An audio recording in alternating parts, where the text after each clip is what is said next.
For those of you who are thinking about building a chicken tractor, I figured I'd give you a run through on my industrial grade tractor that I built about 3 years ago. I had never done a tractor before, never owned chickens before, so I kind of picked and chose some of the features from a lot of the YouTube videos I was watching. So why don't I give you the run through on some basic measurements and some functions, and also some mistakes that I made on mine. But again, I've had it for about 3 years.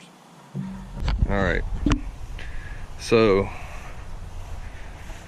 the idea of the chicken tractor is to allow these girls to jump down here in the chicken run underneath the coop and pretty much eat all the grass and graze and do whatever they do. Look for bugs and stuff until the ground is pretty empty and they've picked off what they want, and then you raise the tractor and move it to another section of grass.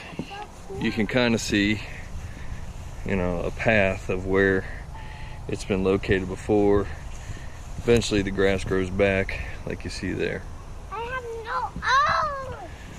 So what I did initially was build the coop, and my goal was to use as much recycled materials as I could.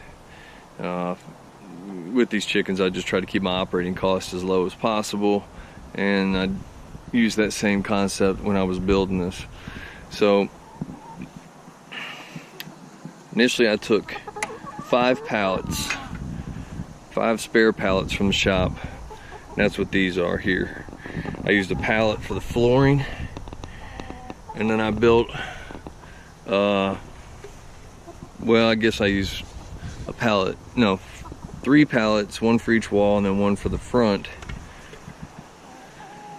And then I built the nesting box custom to fit in the back here. So I wanted access to the inside of the coop for cleaning and whatnot. So basically the coop is a pallet size, 4x4. I took some old recycled windows, cut these openings in here and mounted them in.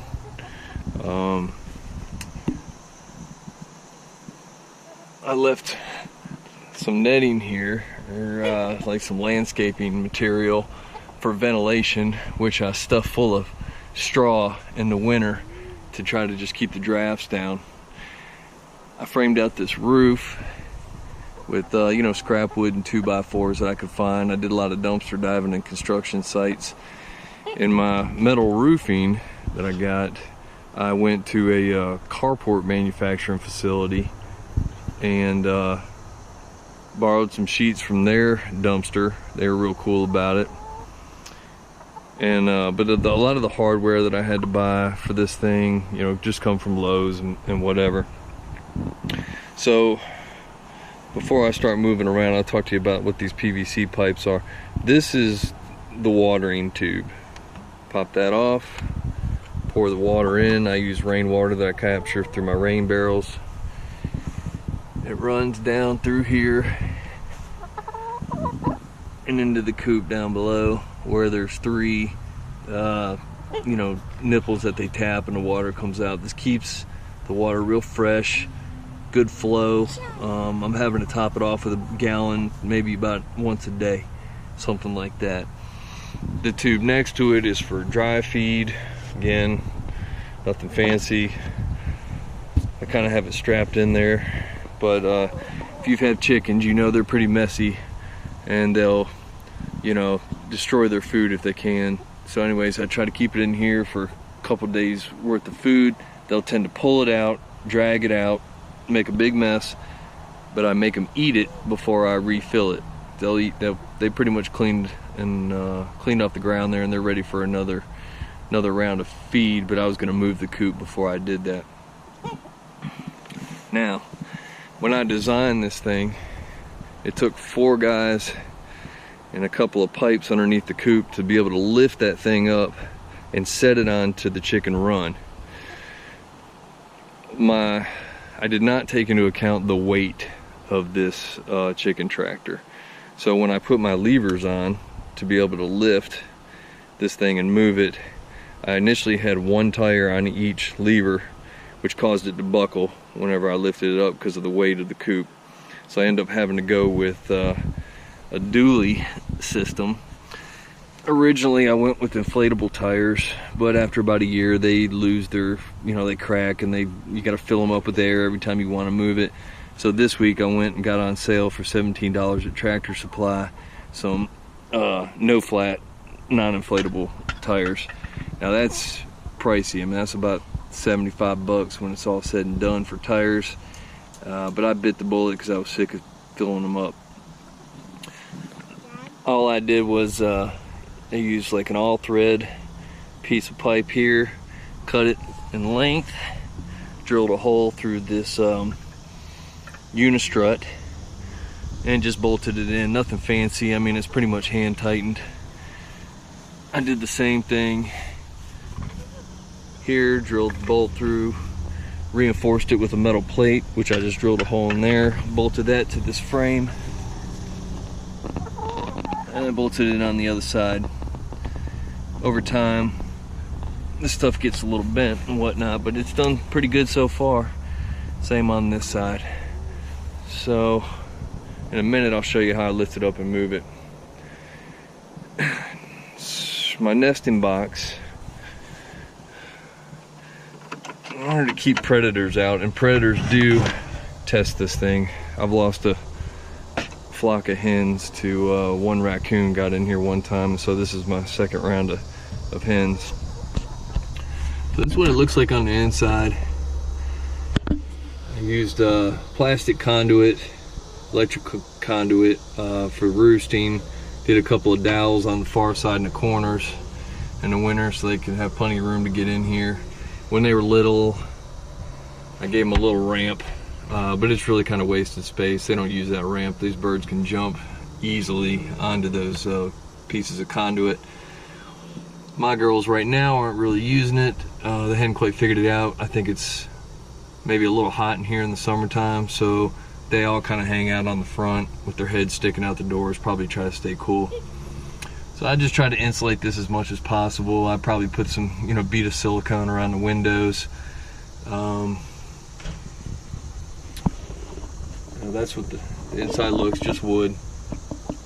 And when you do custom jobs like this with pallets, you're gonna need some scrap pieces, kind of fill in the gaps and whatever. I like to use screws instead of nails, so most of this stuff is pre-drilled and then run screws. So on the nesting box, to be able to get in here and clean this mess out, I put a 2x4, ran across here, and then just reverse engineered this box. So what I do is close this up. Oh, I'm sorry. Forgot about these hooks. On the inside, I've got these hooks right here, which hold the box in place on both sides. Sometimes you got to give it a little push to get them loose. All right, so once those are unhooked, I'll close this. Here's another metal piece that I put over the nesting box, and that brings up another point. I went with the extended roof line to cover the box and then cover a little bit out there. This is one feature that I picked up on another chicken tractor that I saw on YouTube, that somebody was pretty pleased with the results of that. Instead of cutting it short and allowing sun and rain to beat on this wood and the nesting boxes, kind of gives it some extra protection. So here's the boxes. They started laying about a week ago, I just realized. Not in the nesting box where I put a plastic egg to show them where to go, but instead they decided to make a little nest over in the far corner, which I found 16 eggs today. No problem, they'll still eat. So let me kind of show you. I'll pull this thing out.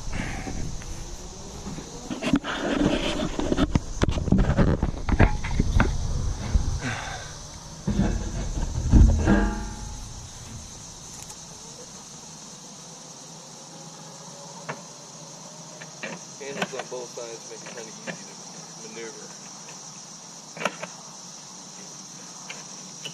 But it's pretty stout.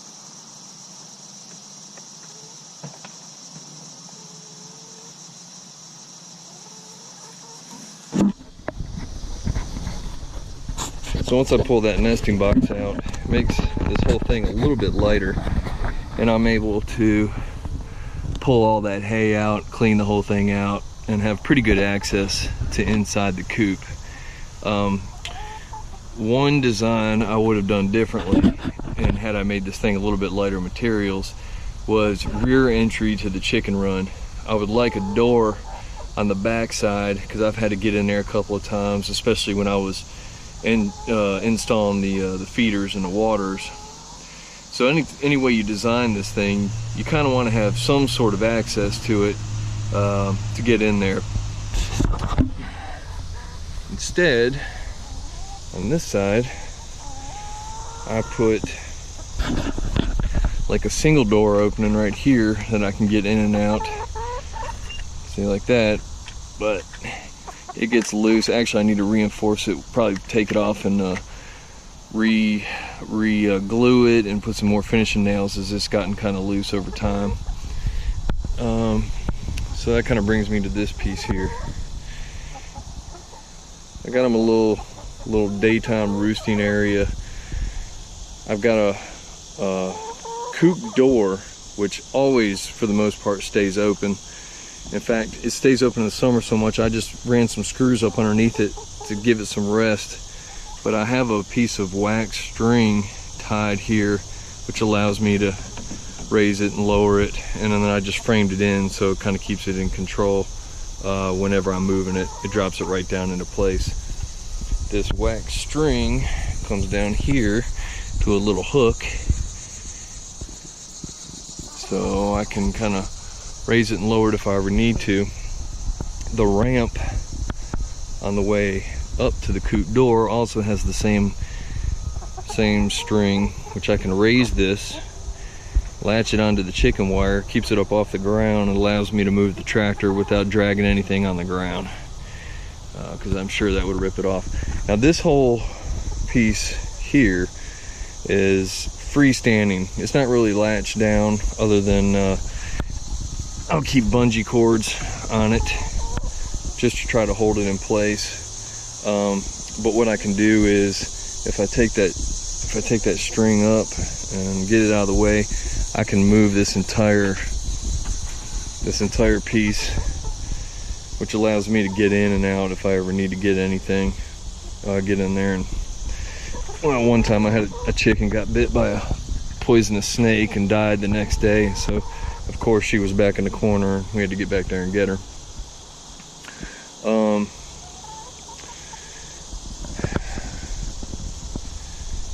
The handle is a piece of scrap bar that I had at our shop, and I just bolted that in straight into these 2x4s. But anyways, got to be something pretty strong to be able to move this chicken coop around. Other than that, you know, I put in some hooks. Actually, I put Christmas lights on this thing in December. Makes it kind of fun for the kids. And then I'll hang like some garden tools and whatnot on there. Hey, get your butt out of there. This guy here, I think, has been waiting to gnaw on one of those chickens, so I got to keep an eye on him.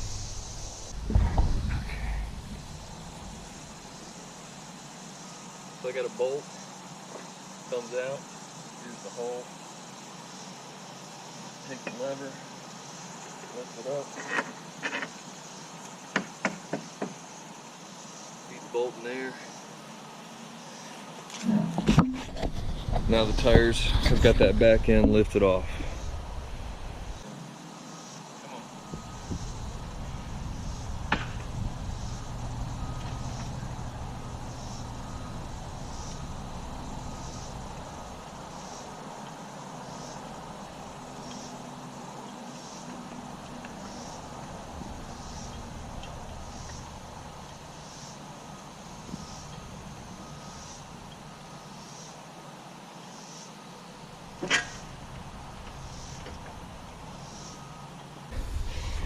Here's those bolts.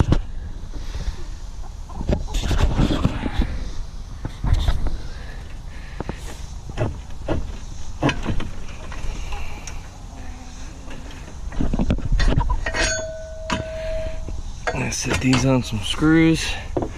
Bolt goes back in. Lower this down. And everybody's happy. Fresh grass all around.